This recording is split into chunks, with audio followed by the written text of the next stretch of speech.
Incoming transmission. Hello, this is Matt and McKinley from History Dispatches. We are the father-son duo bringing you the weird, the wild, the wacky, and the craziest tales from across time. From the Ice Bowl to the Great Heathen Army. And the head of Oliver Cromwell. The same head they kept on a pike for 3 years? Yep, all here on History Dispatches. New episodes every weekday. Find out more at historydispatches.com or wherever you get your podcast app. Hi, I'm Dan Sachs, a music educator and the host of Noodle Loaf, the interactive music-themed podcast for kids. Each episode of Noodle Loaf is a series of fun games designed to get the kids and their grown-ups singing, moving, and laughing together. We sing echo songs, we play clapping games, and other stuff like trivia. It's a blast. So check out Noodle Loaf next time you're looking to have some music fun. That's really music education in disguise. Shh, don't tell. You're listening to an Airwave Media Podcast. Hey. Welcome to The Past and the Curious. My name is Mick Sullivan, and this is my show. And holy cannoli, it's hot right now where I am, and it has been. I usually turn my air conditioner off when I do recording, but I'm leaving it on, y'all, because it's hot. So you might hear it in the background. Sorry about that, at least, just over the intro. But hey, the two ladies in this episode, they both found a way to beat the heat. Now, the way that they beat the heat was to climb mountains where it was freezing cold and not a lot of oxygen and, other things that you deal with at very high elevations. But hey, at least it was cool up there. Both of these women are awesome. I think you're really going to enjoy this episode. Henriette D'angeville is, has to be one of the coolest people from history. Also, Julia Archibald Holmes. What a cool person. So, let's get started. I can't wait to share this episode with you. Thank you for tuning in to The Past and the Curious.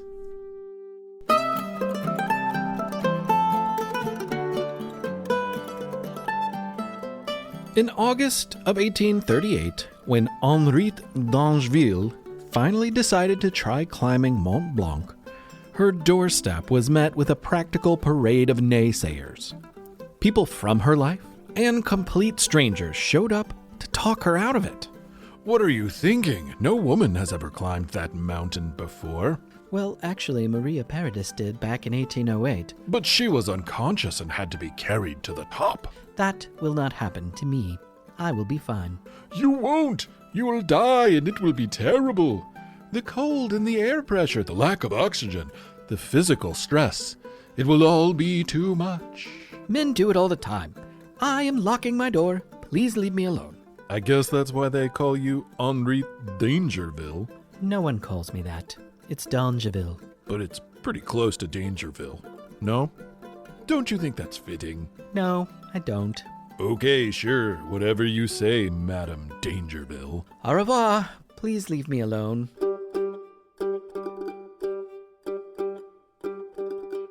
Henriette D'angeville's first name is spelled like Henriette, but since she was French, it's pronounced something like Henriette. Any way you say it, she was born in France, as you have probably deduced. It was 1794, smack dab in the middle of the French Revolution, which took its toll on her aristocratic family. It also took her grandfather's head, if you know what I mean. And then her father spent time in prison as a result of the revolution, but he got to keep his head. So after being freed, her family moved to eastern France, where she grew up within sight of the Alps. The mountain range, with its mighty formations, snow-covered and bold against the sky, captured her imagination and filled her with a burning desire. This was a desire that she would carry all of her life. Her youth was spent running the hills with her brothers as the mountains loomed nearby.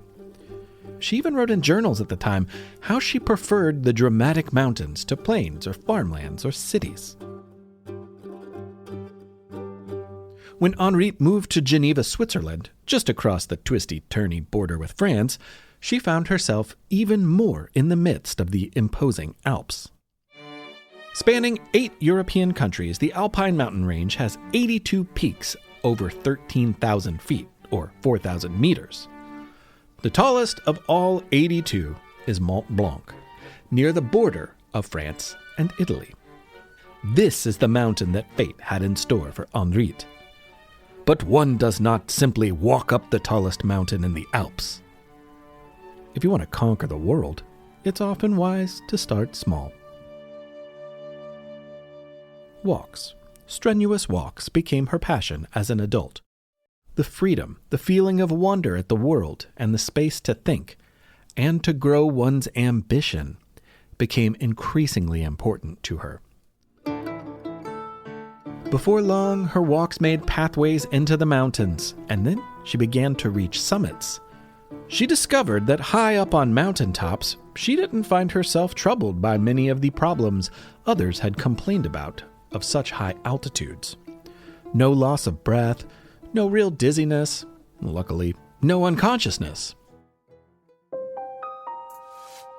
In mountain climber lingo, summit can be a verb meaning making it to the top or the summit of a mountain.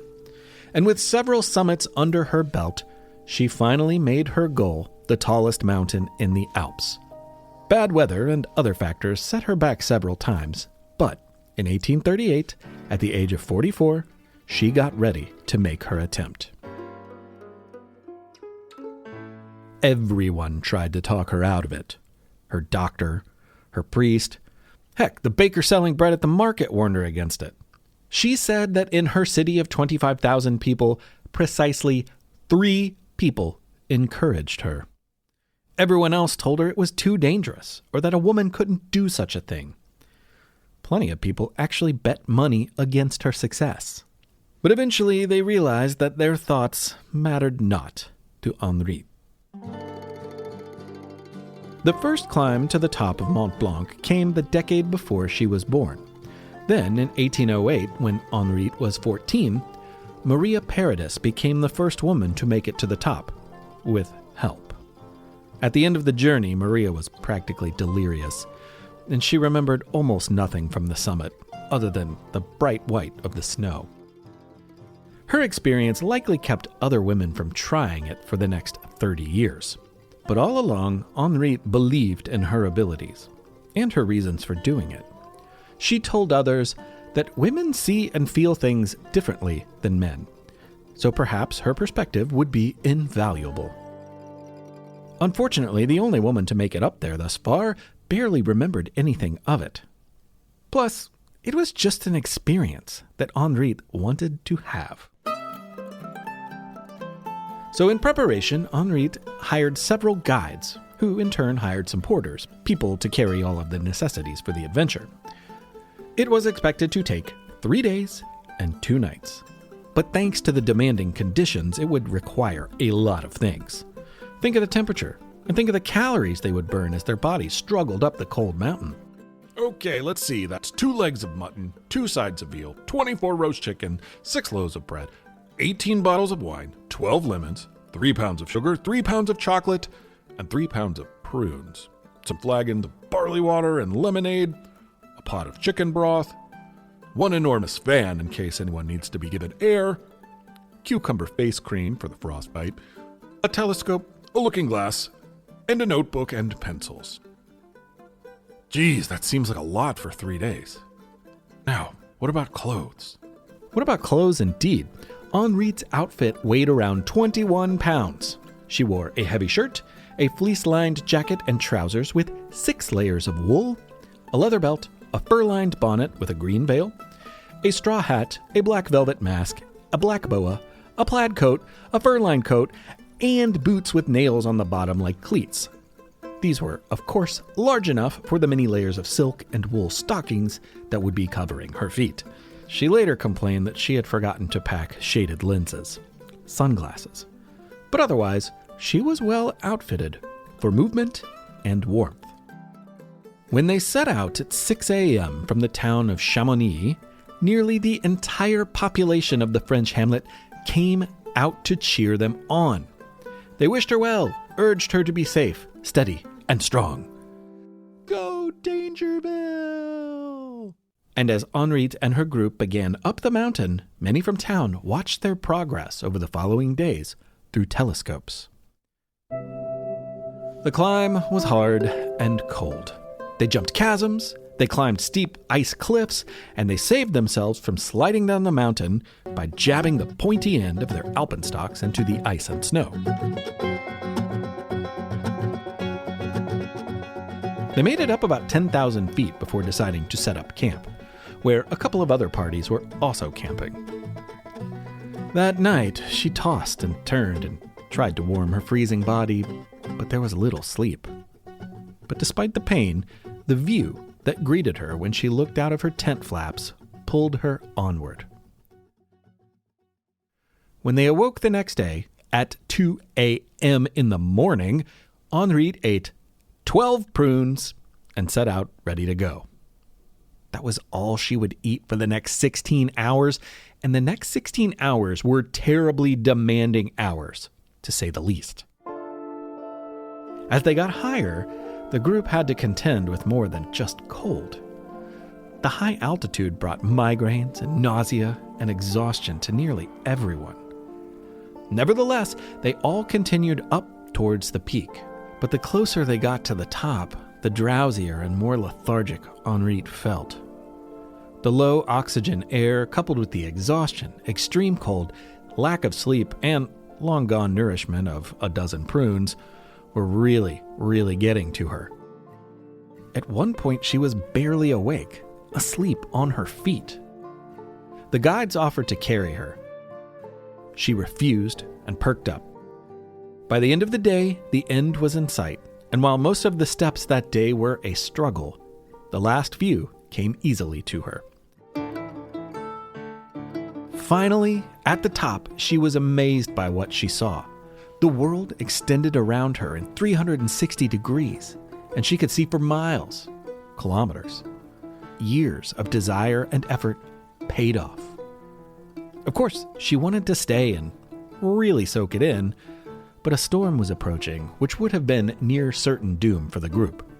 They couldn't stay long, but before heading back down, her guides had something for her.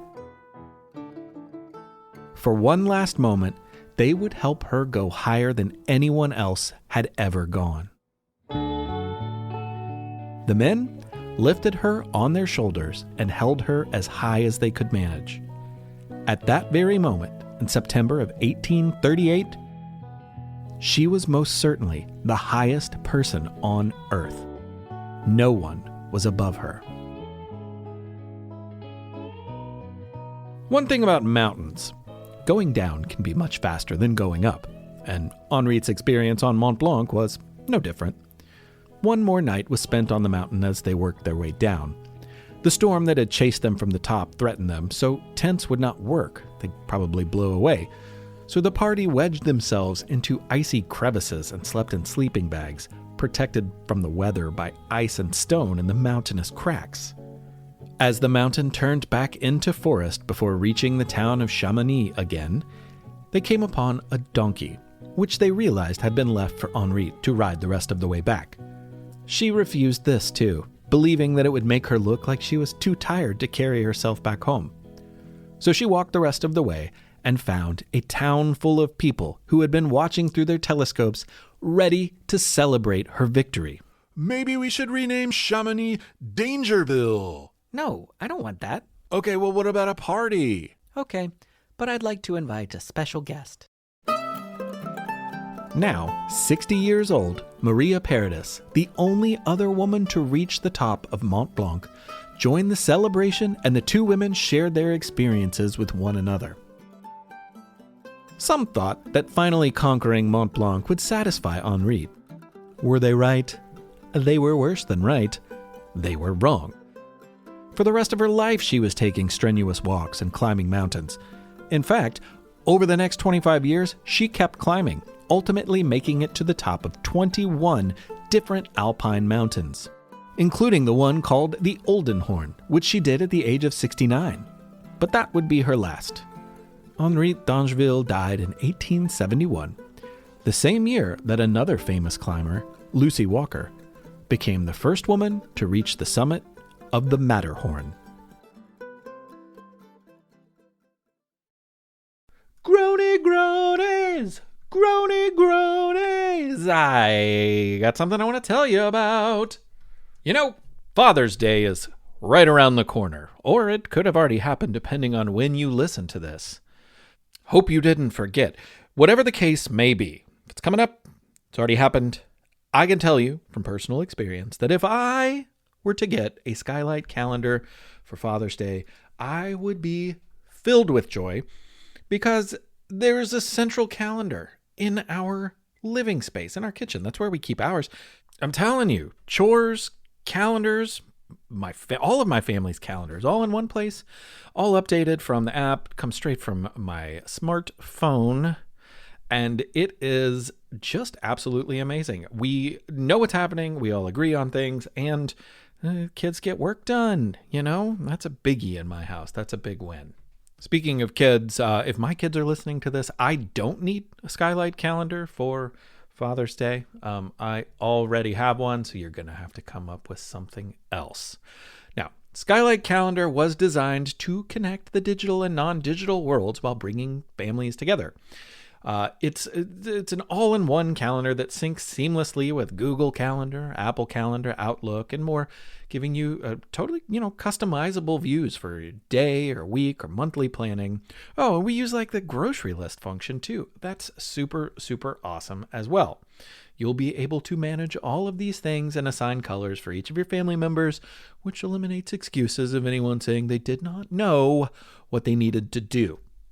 With the free companion app, you can add or update events, lists, and more. You can do it on the go. You don't even have to be in my kitchen. Why are you in my kitchen? Get out of my kitchen. Now, your happiness is Skylight's happiness. So if in 120 days you are not 100% thrilled with your purchase, you can return it for a full refund. No questions asked. So right now, Skylight is offering our listeners $30 off of their 15-inch calendars by going to skylightcal.com/curious. That's right. Go to skylightcal.com/curious for $30 off your 15-inch calendar. That's skylightcal.com/curious. Hello, full-grown adult human people. Maybe there is a not so full-grown human person in your life. A child, perhaps. And perhaps that child is on summer break. Summer is a lot of fun, but you know what? Learning doesn't have to stop. Whether you're keeping up a light curriculum with homeschool or you're just looking for a way to make learning part of your summer rhythm, IXL can help. It's a great way to stay engaged, keep that brain engaged, and fight the summer slide, stay sharp, or get a head start. IXL can make learning a seamless part of summer. IXL Learning is an online learning program that enriches your homeschool curriculum. It offers practice in math, English language arts, science, and social studies while adapting to each child, meeting them where they are. Plus, IXL encourages students to be curious and it empowers them to choose how to learn. As parents, we all recognize areas for growth and development in our children's learning. And if you're like me, you're looking for ways to support, and IXL Learning can help. IXL Learning is flexible, which I appreciate. Kids can explore any topic in any grade level, which means they aren't forced into a single learning path like they are in other programs. If you're homeschooling your child because they were falling behind or because they were too far ahead, IXL is a great program to help get them the exact support they need.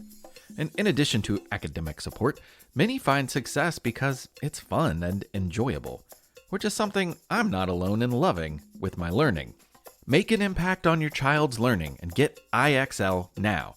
And the Past and the Curious listeners can get an exclusive 20% off IXL membership when they sign up today at www.ixl.com/curious. Visit www.ixl.com/curious to get the most effective learning program out there at the best price. It's time for You Have 30 Seconds, and here comes Logan with a school project turned You Have 30 Seconds. I love it. Hi, my name is Logan. I'm from Beech Grove, Tennessee. I'm going to tell you about our 11th president, James K. Polk. He was a congressman and governor in Tennessee before becoming president in 1845 to 18 1949. He climbed the Texas and Oregon Territory as president. His nickname was Young Hickory, like his old friend Andrew Jackson, Old Hickory. He sadly died 3 months after leaving office. Awesome. Great work, Logan. So I heard that everyone in your grade was assigned a president, and this was your assignment. I even saw a picture of you dressed up as James K. Polk. Great work. Thank you so much for sharing your excitement and enthusiasm. And if anyone else out there has a you have a 30 seconds, then send it along. And hey, maybe this can pull double duty. You can get extra credit or just recycle an assignment like Logan did. I love it. Thank you. It's quiz time. It's quiz time. It's quiz time. Time. Yes, indeed. It's quiz time, and all of these questions are about women climbing mountains. So, who was the first woman to climb Mount Everest? Do you know? It's actually been a quiz time question before.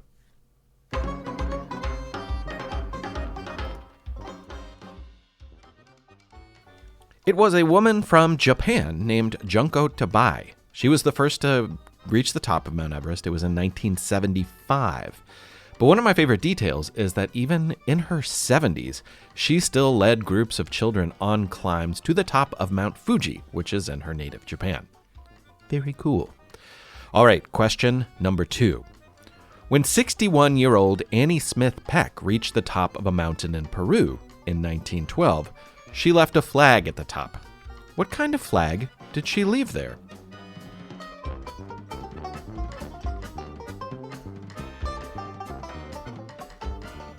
Annie was a famous climber and had summited many mountains before this, but she was also a very notable suffragist, and at the top of a mountain called Korapuna, she left a suffrage flag that said, "Votes for Women."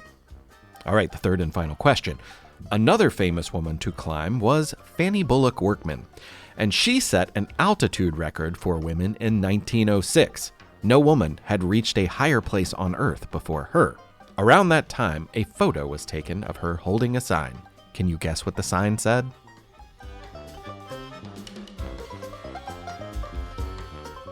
That's right. It also said, "Votes for Women." Why do you think so many mountain climbing women fought for women's suffrage so hard? And also, why do you think so many women used their incredible achievements to speak out on behalf of women's suffrage? It's an interesting question, isn't it?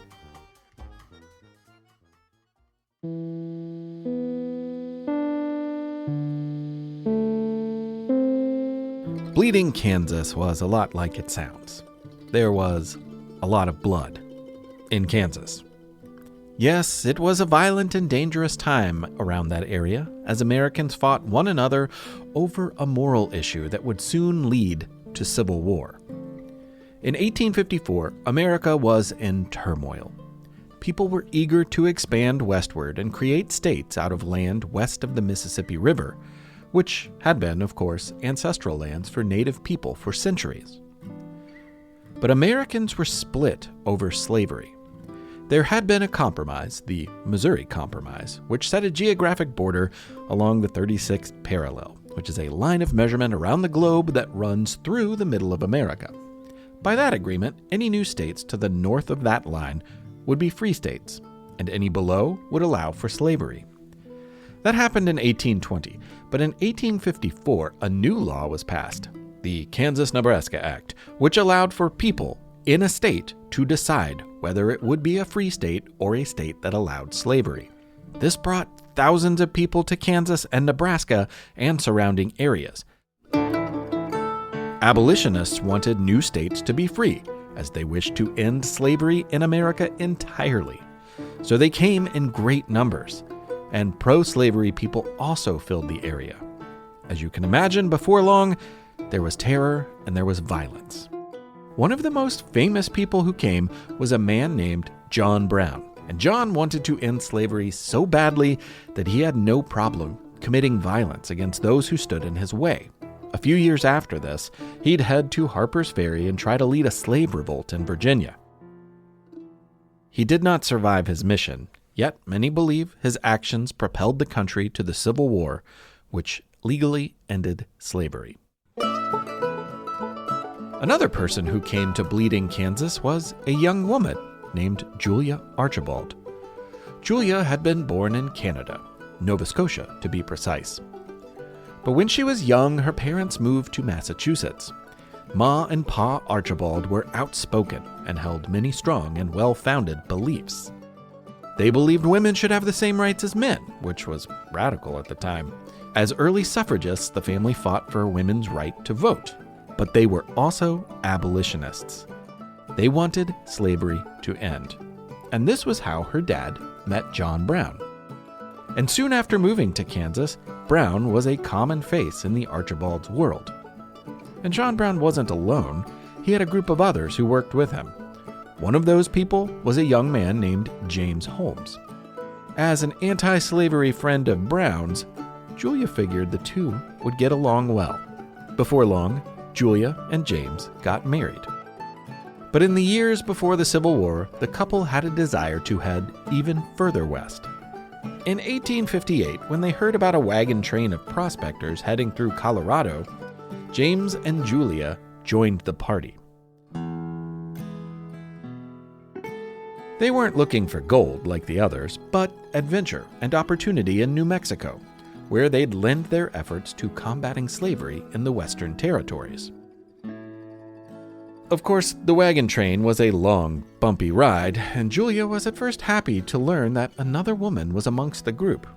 Together, they were the only two. But it became clear that this woman wanted nothing to do with Julia. She was probably turned off by the fact that Julia wore pants. Pants? Yes, pants. Can you believe it? Not a dress? No, pants! With 2 legs and a waistband. It's crazy, huh? Unwilling to associate with a pro-suffrage abolitionist in pants, this woman chose to stay inside her covered wagon for nearly the entire journey, which must have been brutal because it was really hot. But when the wagon train approached Pike's Peak in present-day Colorado, Julia grew infatuated with the incredibly tall mountain. It was gigantic and majestic, and it seemed to beckon her and a few others in the party. Pike's Peak is the tallest mountain in the Front Range section of the Rocky Mountains. It was named after a guy with a great name, Zebulon Pike. Old Zeb had been an explorer who had made his way through the West on a mission that overlapped the time span that Lewis and Clark were also exploring a more northerly route. Those two tend to get all the glory these days, but at least Zebulon Pike got an imposing mountain named after him. But here's a little secret about Zebulon. He never made it to the top of his own peak. More like Zebulon's psych. Now, Zeb tried. He tried real hard, but the mountain beat him. When he made his attempt with a group of teammates, they had little to eat, they were underdressed, and the temperature at the base of the mountain was already close to 0, meaning it was only going to get colder the higher up they went. So understandably, he and his men turned back after a few days. But we still call it Pike's Peak. Julia Archibald Holmes was not one to turn back, though. After a few men from the party made an ascent, she decided she wanted to try as well. So she and her husband and 2 other men started climbing, almost on a whim. Along with blankets, clothes, and basic equipment, they carried 1 pound of meat, 1 pound of coffee, 1 pound of sugar, and 19 loaves of bread, which seems like an awful lot of bread and not much of everything else, especially considering the feast of food from the last story. Now, as you might imagine, she wore pants, which made the hiking easier, and she also carried a book of essays by Ralph Waldo Emerson, which she intended to read at the top of the mountain. Considering this, it's no wonder that her own language, written during the climb, was so poetic. There is music from the foaming stream. Sounds from a dozen little cascades near and far blend together. A thundering sound, a rushing sound, a rippling sound, and a tinkling sound there are, and 1,000 shades of sound to fill up in between. As they climbed on, the temperature dropped, and their path became dangerously slick. At times, they actually took off their shoes because their bare feet offered them a safer grip than the soles. After camping several nights, they made their final push to the top on August 5th, 1858. They left most of their belongings at camp. Julia only carried paper, pencil, and her book by Ralph Waldo Emerson. They soaked in the views from 14,110 feet above the world. They wrote letters to friends up there, and they read some poetry aloud. After leaving their names carved in a stone, they made their way back down. I have accomplished the task which I marked out for myself, and now I feel amply repaid for all my toil and fatigue. Nearly everyone tried to discourage me from attempting it, but I believed that I should succeed, and now here I am, and I feel that I would not have missed this glorious sight for anything at all. In all probability, I am the first woman who has ever stood upon this wondrous scene, which my eyes now behold. Julia did what Pike himself never did. She summited Pike's Peak, a pride she carried for the rest of her life. Not long after returning to the base of the mountain, the wagon train split up. The Holmeses went to New Mexico, where they worked in newspapers and made people angry with their views on suffrage and slavery. After having 4 children, Julia worked in Washington, D.C., where she was the first woman to work for the U.S. Board of Education. She was also very involved in the growing suffrage movement, officially serving as an officer in the national organization working to get women the right to vote. And she was a delegate at the 1869 National Women's Suffrage Association Convention. You should also know that while working for the U.S. Department of the Interior, she made sure her pay was equal to that of the men who were her colleagues. And in 1871, though it was illegal, she made a very public attempt to register to vote. Unlike her mountain-climbing transatlantic sister from another Mr. Henriette D'angeville, Julia didn't seem drawn to more mountains. Pike's Peak was the one and only mountain Julia Archibald Holmes would climb. It's kind of hard to top, really. But of course, she wasn't the last woman to climb Pike's Peak. Many have, but notably, in 1893, 34 years after Julia read an Emerson poem on the peak, another woman, Catherine Lee Bates, made it to the top and was inspired to write a poem of her own. Her poem, which includes visions of purple mountain majesties and amber waves of grain, soon became a song, America the Beautiful.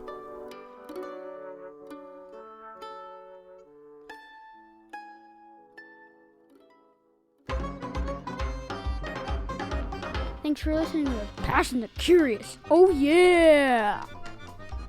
Oh yeah is right, my child. Oh yeah is right. Yes, that was episode 107. I hope you enjoyed. I thank my son Owen for that vote of confidence there at the end. And I also have to thank someone out in California. Someone very dear to me. Rosie Bowie. Thank you, and hello to you. It was great to see you and hang out with you in Boston, and I appreciate the support. This goes for the whole Walkspress and Nays family. Thank you so much for your support. I am so glad that you all listen to this show, and it matters to you.